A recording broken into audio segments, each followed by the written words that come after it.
4월 17일 에스겔서 35장 1절에서 15절까지 말씀입니다. 하나님께서 이스라엘 땅에 남아있는 백성들을 향하여 너희들이 저지른 그 모든 역겨운 일들 때문에 내가 너희 땅을 황무지와 폐허로 만들어 놓겠다. 그리하면 그때야 비로소 너희들이 내가 주인 줄 알게 될 것이다. 이렇게 말씀하셨습니다. 그런데 오늘은 에스겔을 통해서 이제 세일산에 사는 에돔 족속들에게 말씀하시는 것입니다. 내가 내 손을 펴서 너를 치고 너를 황무지와 폐허로 만들겠다. 그때야 비로소 너는 내가 주인 줄 알게 될 것이다. 그렇게 말씀하셨습니다. 그런데 오늘 본문에 이 같은 내용의 말씀이 5번이나 반복이 돼서 나오시는 겁니다. 그만큼 하나님께서는 에돔 족속들에게 아주 진노하시는 그런 내용을 우리가 볼 수 있습니다. 자, 그래서 이제 에돔은 잘 아시다시피 에서의 후손들인데요. 그 에서는 야곱의 형이죠. 그러니까 야곱의 후손이 이스라엘 백성들과 에서의 후손인 에돔 백성은 사실은 형제 나라다. 그렇게 이제 우리가 볼 수가 있습니다. 그런데 왜 하나님께서 그 에돔을 이렇게 규탄하시고 또 심판하시겠다 예언하셨는지 그 이유를 2가지로 오늘 본문이 이렇게 말하고 있습니다. 첫 번째 이유는 에돔이 이스라엘 백성들에게 잔인하게 폭력을 휘둘렀기 때문이다. 5절에 보게 되면 내가 옛날부터 이스라엘의 한을 품고 있더니 이스라엘 백성들이 재난을 당할 때 그들이 그 지은 죄로 심판을 받을 때에 너는 그들 위에 칼을 휘둘렀다.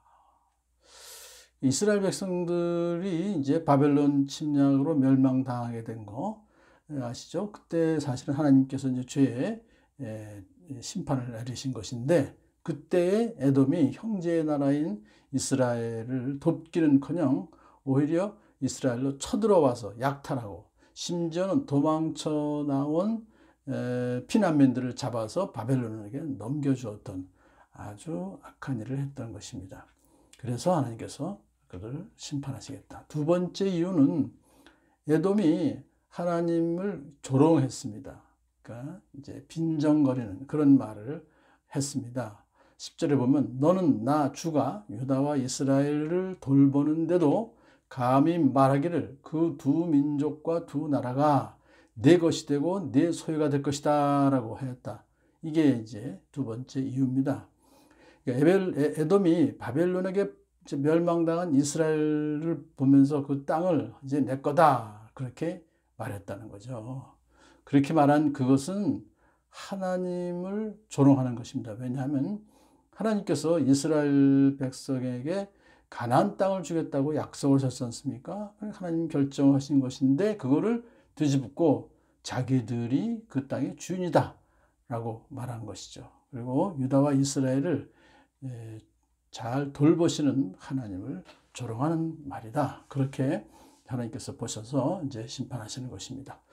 자, 하나님께서 에돔에게 말씀하신다. 너희가 입을 벌려 나를 거슬러 허풍을 떨고 나를 거슬러 빈정되는 말을 내가 직접 들었다. 큰일이죠. 그런 하나님을 감히 빈정대고 조롱하다니요. 그러므로 하나님께서는 이제 심판하신다는데 또 2가지로 심판하시죠. 첫 번째, 칼을 휘두른 그들에게는 또 칼로, 피로 갚아주실 것이다. 6절에 내가 남 죽이기를 좋아하니 피 비린내 나는 일이 너를 뒤쫓아 다니게 하겠다. 결국 나중에 에돔은 다 칼로 이제 로마의 군대에 의해서 다 죽죠.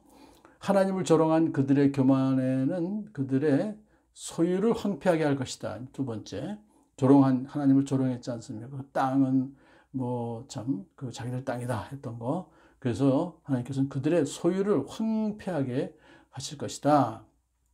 근데 그렇게 이제 하나님께서 심판하시면 에돔이 그때야 비로소 하나님이 주이신 줄을 인정할 수밖에 없을 것이다. 그렇게 말씀하고 계십니다. 오늘 우리 본문에서 오랜 원하는 죄악을 낳습니다. 죄악은 심판을 낳습니다.